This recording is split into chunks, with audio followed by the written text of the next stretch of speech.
ఈరోజు మనం ఒక చక్కటి బ్యూటీ పౌడర్ చేసుకోబోతున్నాము. ఇది గులాబీ పువ్వులతోటి. ఇంతకుముందు నేను చేసి చూశాను, బాగుందనమాట. అది మీ అందరి కోసం, మనందరి కోసం ఇప్పుడు మళ్ళీ చెప్తున్నాను. నేను ఇప్పుడు దక్షిణాఫ్రికాలో ఉన్నాను.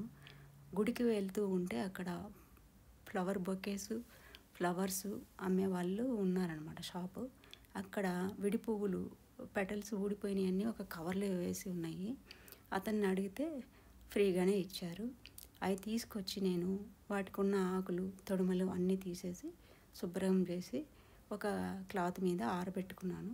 ఇది నీడన ఆరబెట్టేసి నెక్స్ట్ డే ఎండలో ఆరబెట్టి బాగా గలగల సౌండ్ వచ్చేలాగా ఎండిపోయిన తర్వాత ఈ గులాబీ పెటల్స్ బాగా ఎండిపోయి గలగల సౌండ్ వస్తుంది.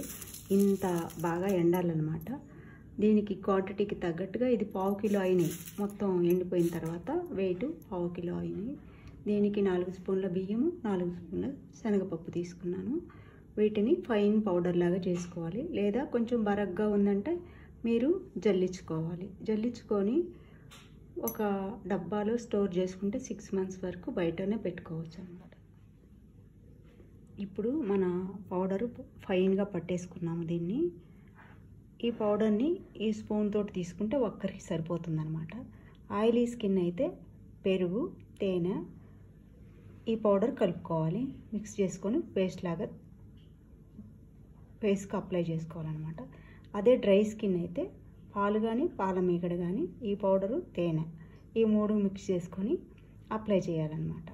అది మనకు 3-4 డేస్లోనే మన స్కిన్ ఎలా ఉంటుందో తెలిసిపోతుంది.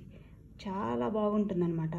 ఎటువంటి కెమికల్ లేదు కాబట్టి ఇది న్యాచురల్ది. చాలా బాగా పనిచేస్తుంది. మిగతా ఏ క్రీమ్ కూడా ఇంత బాగా పనిచేయదు. Thanks for watching our channel.